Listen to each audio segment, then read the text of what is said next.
From the Albuquerque Journal, this is the leading news. I'm Gino Gutierrez. It's Friday, November 7th. Here's what we're covering on today's episode. Governor Michelle Lujan Grisham has called New Mexico lawmakers back for a special legislative session on November 10th, the second in 2 months, to address the ongoing shortfall in federal funding for SNAP benefits. The governor's office said the session will focus solely on allocating additional state money to cover food assistance for more than 460,000 residents, after the state already used $30 million in stopgap funds and extended benefits for 10 days. Lawmakers could approve up to $250 million in emergency funds, with the session expected to last just 1 day. Lujan Grisham, who is currently attending a UN climate conference in Brazil, will miss the session, and Lieutenant Governor Howie Morales will serve as acting governor. Democratic leaders praised the move as essential support for struggling families, while Republicans blame the crisis on New Mexico's Democratic U.S. senators, arguing they should back a GOP plan to reopen the government. The standoff in Washington, which is now 37 days long and marks the longest government shutdown in U.S. history, stalled SNAP funding nationwide, with 42 million Americans at risk of losing food assistance, despite court orders requiring the Trump administration to fully fund the program.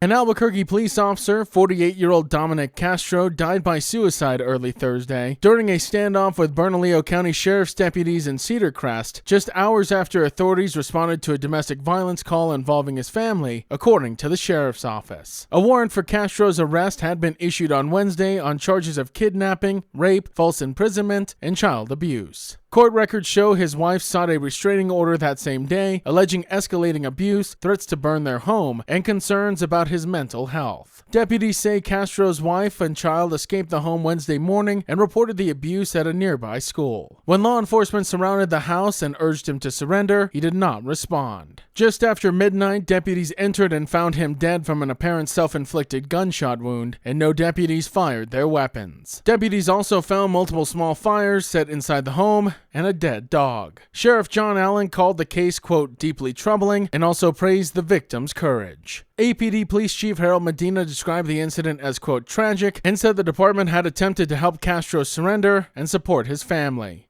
Medina also added that this serves as a reminder of available behavioral health resources for police officers. Several New Mexico local elections ended in ties or razor-thin margins on Tuesday, triggering possible automatic recounts and, in some cases, the chance to be decided by a game of chance if the tie remains. Under state law, tied elections after a recount are settled by, quote, lot, meaning clients may draw cards, roll dice, or pull straws, as long as both sides and election officials agree. Past tiebreakers have included card draws in House in 2021 and a poker game in Estancia in 1998. According to the Secretary of State's office, 31 races and 1 school mill levy could head for recounts. Automatic recounts occur if margins are under 1% for candidate races or under 0.5% for ballot questions. Candidates can also request recounts within 6 days of canvassing. Among the closest contests is a single vote lead in the race for mayor in Jarl and ties in council races in Des Moines, Bosque Farms, and Wagon Mound. A Cobre Consolidated School District mill levy also faces a recount after a 3-vote margin. Final results will not be certified until November 25th after county canvasses are complete. And El Pollo Loco has officially opened its first Albuquerque restaurant at 845 Wantabo Northeast, bringing its signature flame-grilled chicken to the Duke City after years of anticipation. The 2,200 square foot location features a drive-thru, seats dozens of guests, and employs up to 60 people, according to franchisee Asham Trapa. The restaurant opened this week with special previews for local heroes before welcoming the public on Thursday. El Pollo Loco serves spiced, citrus-marinated chicken in burritos, bowls, salads, tostadas, and more, typically priced between $15 to $20. Chapa, who signed an agreement to open 9 locations statewide, said the first Albuquerque restaurant was delayed to secure the best site, but remains the start of a broader New Mexico expansion. A second Albuquerque location is already being scouted, with hopes to open by late 2026. The leading news is powered by the journalism of the Albuquerque Journal. If you enjoy hearing all of the stories we share with you here daily, please consider becoming a digital subscriber to the Journal by utilizing the discount code in our show notes. Every subscription helps support local journalism and allows us to provide you with the news that matters to you. Now taking a look at Albuquerque's weather forecast, you can expect sunny skies today with a high near 71, and as for this evening, clear with a low around 40. To keep up with all the latest news from the Albuquerque Albuquerque Journal, you can visit our website at abqjournal.com. That's the leading news. I'm Gino Gutierrez. We'll be back on Monday.